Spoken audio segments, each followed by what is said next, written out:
Marisa Salanova es profesora de Psicología Social aquí, en la Universidad de Jaume I. Es la presidenta de la Asociación Española de Psicología Positiva, por lo tanto, algo tiene que saber este tipo de cosas.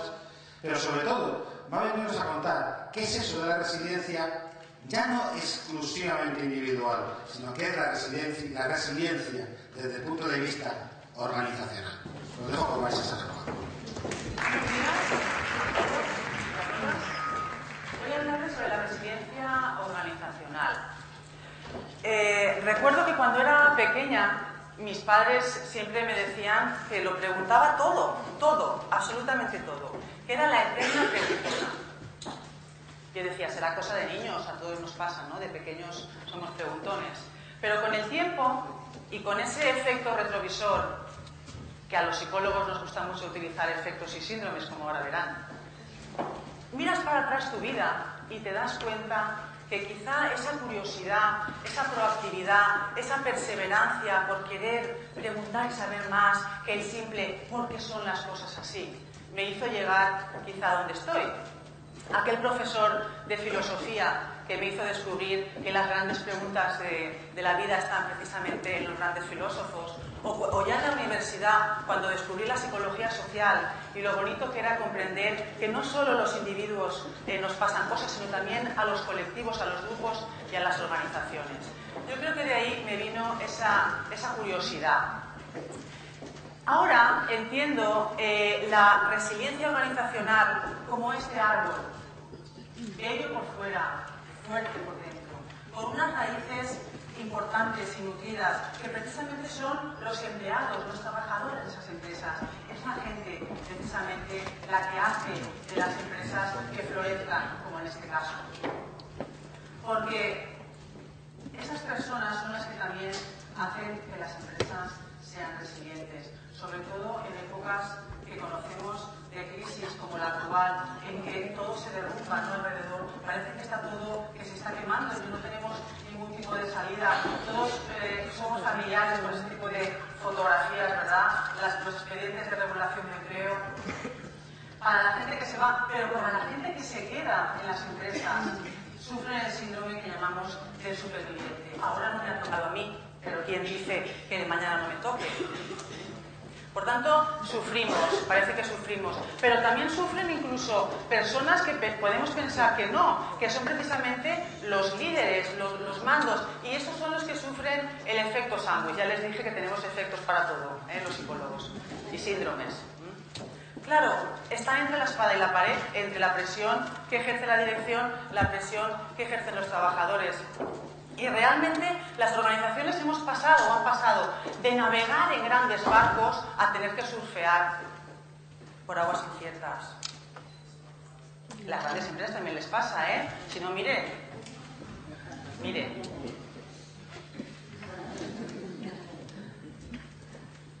Bien, yo creo que sobran palabras, ¿no?, para a veces algunas imágenes. Claro, aquí nos encontramos con esa idea de que el mundo parece que se está quemando. Cuando nos centramos y nos focalizamos en lo que va mal, nos encogemos. Tiramos hacia adentro, ¿verdad? Miramos como una linterna qué nos pasa en nuestro interior. No nos damos cuenta de lo que está pasando en el exterior. Es lo que llamamos los psicólogos el efecto de focalización. Nos focalizamos solo en lo que va mal. Nos lamemos las llagas, no nos damos cuenta de lo que funciona bien.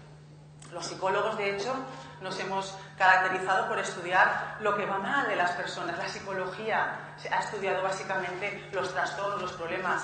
Que levante la mano quien no piense que cuando un amigo le dice que va al psicólogo es porque se va de fiesta, ¿verdad? No, es porque quizá tiene un problema, ¿verdad? Pero en otras culturas, por ejemplo, la crisis en China, el chino, tiene un doble significado. Es peligro y es oportunidad. A lo mejor por eso les va también a los chinos, ¿no?, últimamente con la economía, ¿verdad? Quizá esas creencias colectivas y culturales están haciendo esos cambios. Ya lo decía Bernabé Tierno, psicólogo español, que las crisis forman parte de la vida del hombre. Lo inteligente y práctico es adaptarse y aceptarlas con optimismo y transformarlas en una oportunidad. extraordinaria para fortalecernos y así ser más felices en el futuro. ¿Recuerdan a Einstein, verdad? Él ya lo decía, no pretendamos que las cosas cambien si seguimos haciendo exactamente lo mismo. Por eso es necesario ese cambio de mirada. Y ese cambio de mirada, una mirada mucho más positiva, nos la da desde la investigación la psicología positiva. Con Martin Seligman, que le llaman eso, el padre de la psicología positiva, ¿verdad? Él dice que, de alguna manera, la psicología positiva intenta focalizar desde una parte distinta el estudio y el funcionamiento óptimo de las personas y de las organizaciones, estudiando las personas y las organizaciones que son positivas. Bien, todavía me sigo preguntando grandes preguntas. ¿Y por qué es importante ese cambio de mirada? ¿Por qué es necesario aportar esa mirada más positiva? Para mí hay razones prácticas. Estudios que se han realizado, no les voy a cansar con datos, pero muchos estudios que se han realizado respecto a este tema vienen a decir una y otra vez que las personas que se encuentran bien en el trabajo, que están engaged, que les ilusiona lo que hace. Picasso decía que su pincel pintaba solo, ¿verdad? Esas personas son mucho más productivas, su trabajo es de mucha más calidad. Estudios hechos, por ejemplo, por Kim Cameron en la Universidad de Michigan, vienen a decir que los líderes, los jefes, cuando se centran en lo que hacen bien sus empleados, son 2 veces más productivos. Algo de estrategia hay en este sentido. Pero también hay razones científicas. Si yo les preguntara, ¿tomarían alguna de estas pastillas sin saber exactamente cuál es su efecto? Si ha sido testada o no. Porque son bonitas, ¿verdad? Lo mismo pasa con muchas modas de management. ¡Ah, qué bonito! Esto es nuevo, vamos a ponerlo en práctica, pero no sabemos los efectos. Es necesario basar las prácticas en la investigación científica, porque si no, no estamos haciendo nada aquí, en la universidad. Desarrollamos nosotros desde la perspectiva científica lo que llamamos el modelo HERO. HERO, no estoy haciendo ningún tipo de publicidad, aunque realmente suena bien. Son empresas Healthy and Resilient Organizations, empresas que son saludables y resilientes. Con salud, con resiliencia, digamos, avanzan y aportan en los cambios. Nuestro modelo se basa en 3 premisas. Aquellas organizaciones que implantan esfuerzos sistemáticos, proactivos y planificados de buenas prácticas para mejorar la salud psicosocial de los trabajadores y también su salud financiera, obviamente, obtienen resultados organizacionales saludables. Excelencia, proactividad, resiliencia, adaptación a los cambios. Y todo eso en un proceso interactivo. Nuestra última publicación, después de 1 año y medio, es muy duro trabajar en la investigación porque tienes que pegarte con muchos editores, en el buen sentido de la palabra, fue en esta revista y publicamos justamente el mes pasado el estudio sobre la validación de este instrumento con equipos y empresas españolas, básicamente pequeñas y medianas empresas. ¿Qué es lo que encontramos con complejas ecuaciones estructurales que no voy a contar ahora aquí porque no quiero aburrir?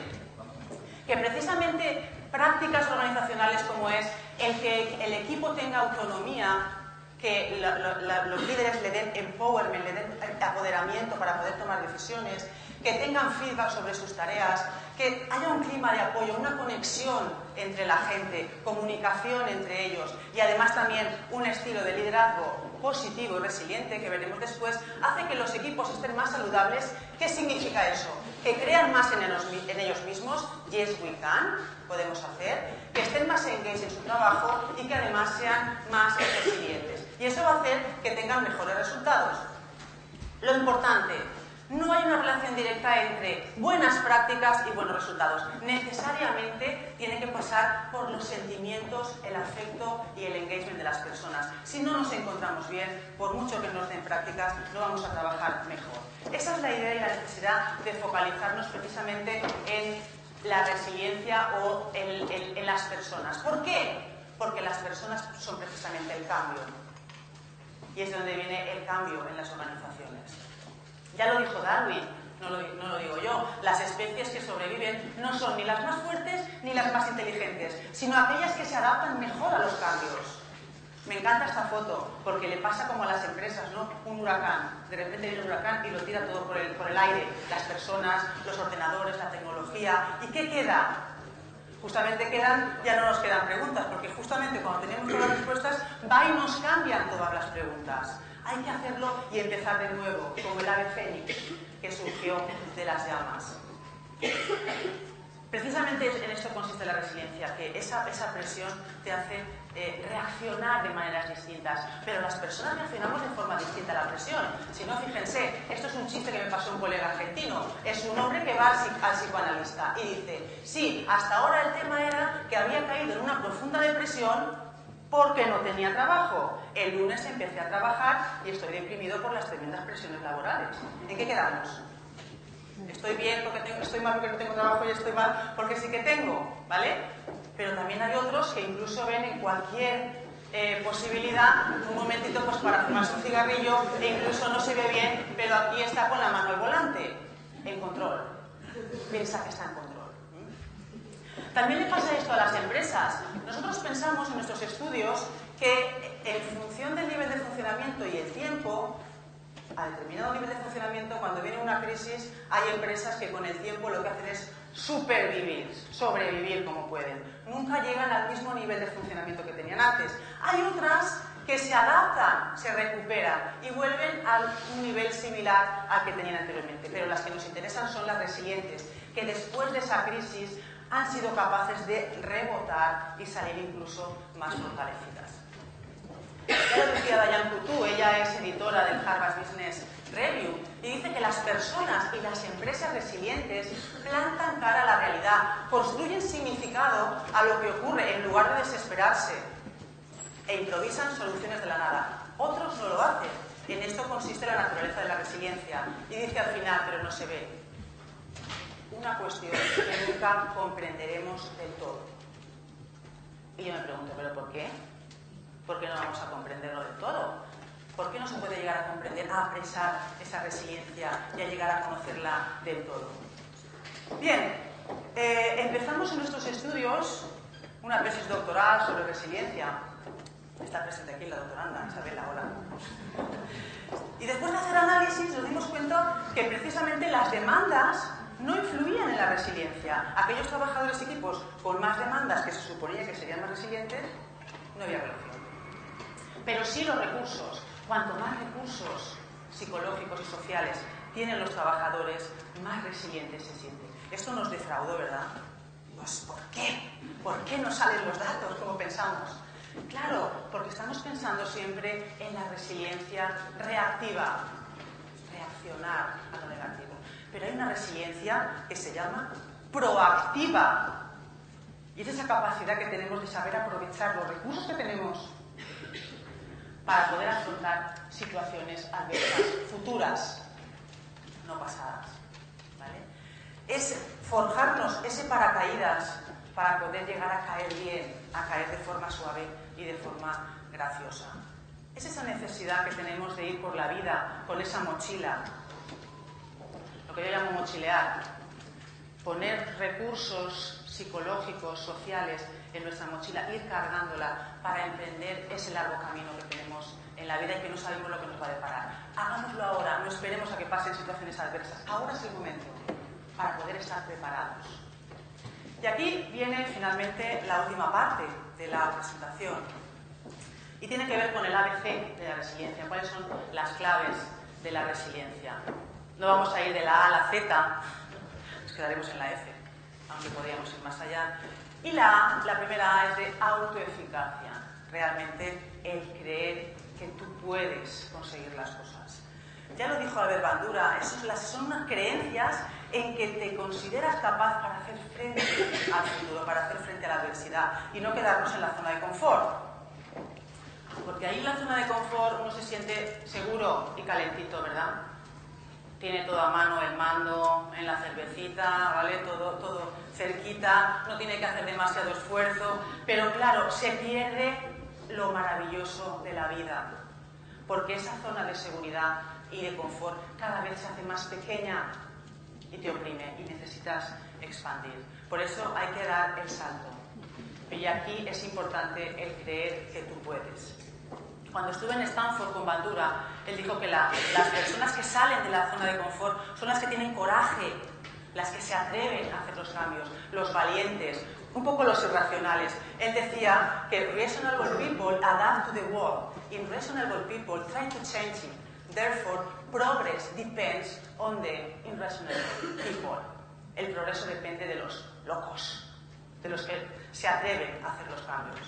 Bueno, pero no muy locos, ¿no? No como este gatito que frente a todos estos perros, pues a saber, ¿no?, lo que le pasa después. Eso pues es un exceso, ¿no?, de confianza, hay que tener cuidado. Porque la autoeficacia influye en lo que elegimos hacer, en qué carrera elegimos estudiar, si decidimos salir del país o no para buscar otro trabajo, en el esfuerzo que hacemos para mantenernos, en persistir en esos problemas y en nuestra salud psicosocial. Nos sentimos mucho mejor.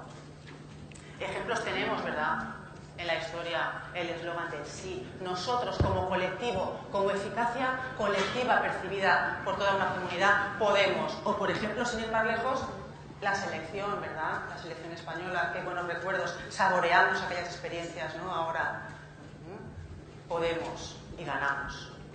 Esa idea de que no como individuos, sino como colectivo, podemos ser capaces de ir más allá. La B de la búsqueda de sentido, de la búsqueda de significado, del sentido vital. ¿Qué estoy haciendo aquí? ¿Para qué quiero seguir estando aquí en la vida? ¿Cuál es mi propósito? ¿Mi trabajo tiene sentido, significado? Porque claro, si no lo tiene, aquí tenemos otro síndrome. Cuando el trabajo deja de tener sentido para nosotros, aparece el síndrome de burnout. Estamos quemados, ya no podemos más, lo hemos dado todo, ya no podemos seguir. Pero fíjense, personas que han sobrevivido a situaciones muy caóticas, como por ejemplo el Holocausto, tenemos el ejemplo de Viktor Frank, y él dijo, él era judío, estuvo 4 años en campos de concentración, entró con su mujer y su familia y salió sin ellos, perdió todo allí durante esos 4 años. Pero fíjense, ante situaciones tan complejas como esa, él dijo, si no está en tus manos cambiar una situación que te produce dolor, siempre podrás escoger la actitud con la que afrontes ese sufrimiento. Escribió este libro, que se lo recomiendo, y precisamente narra esas situaciones. Porque claro, la actitud es, yo les digo, ¿cómo ven este vaso? Ya lo saben, ¿no? Hasta por la mitad, uno dice medio vacío, medio lleno. Yo les digo, no, el vaso está lleno. Mitad de agua, mitad de aire. Esa es la actitud. Porque a veces, el focalizarnos cuando las cosas nos van mal, solo vemos lo que es visible a los ojos, no vemos lo invisible. Esa es la capacidad que tiene la resiliencia, esa capacidad para ver las cosas de otra manera. La C de la comunicación, de la conexión, de estar conectados con otros. Seguramente conocen los estudios, no sobre los abrazos gratis. Realmente es gratis esa satisfacción que das a los otros cuando te conectas realmente. Esa conexión afectiva, ese intercambiar experiencias positivas. Porque nos gusta que nos pasen cosas buenas, pero también nos gusta compartirlas con las demás, ¿no? El clic del Facebook, me gusta. Nos gusta compartir esas experiencias porque nos hace sentir bien y es la clave también de la resiliencia. Pero sobre todo en el ámbito social, los líderes, en las organizaciones, en las empresas, en las sociedades. Los líderes son los que dan la comunicación a sus trabajadores, el feedback, la confianza, la equidad. Son capaces de transmitir, si son positivos y resilientes y con esa visión de futuro, son capaces de comunicar esa visión también a sus colaboradores. Si no, fíjense en la historia, lo que nos han dicho grandes líderes, el actual Dalai Lama con 78 años, todavía sigue luchando, Nelson Mandela por los derechos de los africanos, estuvo 27 años en la cárcel y fue capaz de rebotar y seguir vivo. La Madre Teresa de Calcuta, ejemplo, premio Nobel de la Paz y líder en humanitaria, ¿no? Mahatma Gandhi también por los derechos de la India, por el nacionalismo indio y siempre luchando con métodos pacíficos como la huelga de hambre. Para mí, mi favorito es Martin Luther King. Esta foto es en el 63 cuando pronunció su discurso. I have a dream. No tengo una meta, tengo un sueño. Pero bueno, también tenemos ejemplos en las ciencias, la tecnología, las artes. Es ejemplo de resiliencia. A los 4 años no sabía hablar y sus maestros le dijeron que no llegaría a ningún sitio. Steve Jobs, a los 30 años, fue despedido de la propia empresa que creó, entró en profunda depresión, pero fíjense dónde llegó y dónde llegará, que todavía muerto sigue impactando. Los Beatles, la primera vez que graban una maqueta, la discográfica les dice que no le gusta cómo suena, que no van a llegar a ningún sitio. En fin, sin comentarios, ¿verdad? La D de determinación, porque realmente la gente que se esfuerza y tiene autodeterminación y automotivación es capaz de superar cualquier obstáculo, porque consigue metas que desean, que están conectadas y que además se conectan unas con otras. Por ejemplo, todas las metas, nuestras metas, si están en perfecto equilibrio, trabajo, vida, hobbies, etcétera, es cuando podemos llegar a conseguir más la felicidad, pero hay que recompensarnos, porque somos los eternos olvidados cada vez que conseguimos una meta. La E de emociones positivas, y con esto voy acabando. Antonio Damasio dice: son las emociones lo que nos hace inteligentes, y todos nosotros podemos influir entre sentirnos con emociones positivas o quedarnos en las negativas. Frente a las grandes emociones básicas y universales, que seguramente reconocerán, el miedo, la ira, el asco, la alegría, solo hay una positiva. Porque claro, las negativas nos hicieron salir de las cavernas a nuestros ancestros, porque eran de mantenimiento de la especie. Entonces, ¿para qué sirve estar bien? ¿Para qué sirven las emociones positivas? Me pregunto, ¿no? Nos podemos preguntar. La culpable de esto es una investigadora de la Universidad de Carolina del Norte, Barbara Fredrickson, con su teoría de la ampliación y construcción. Les dije que las emociones negativas nos focalizan para adentro, pero las emociones positivas hacen que expandamos y miremos hacia alrededor, que veamos lo invisible, aquello que no es perfectamente fácil de observar en los ojos. Si nos quedamos mirando al centro, no quiero hipnotizarles, pero acabamos viendo espirales positivas, de positividad o negativa, según como uno tenga su mirada, obviamente. Y acabo con la F de flexibilidad. Porque realmente para adaptarnos a los cambios y a las situaciones adversas hace falta un sentimiento y una actitud también creativa e innovadora, hacer cosas nuevas. Porque si no, no estaremos consiguiendo lo mismo que tenemos hasta ahora, mejorar. Y esto lo hacen desde abajo para arriba en las empresas, desde los empleados hasta los directivos. Pensar en hacer cualquier cosa, lo que llamamos el bricolaje, hacer bricolaje, que es el arte de la improvisación.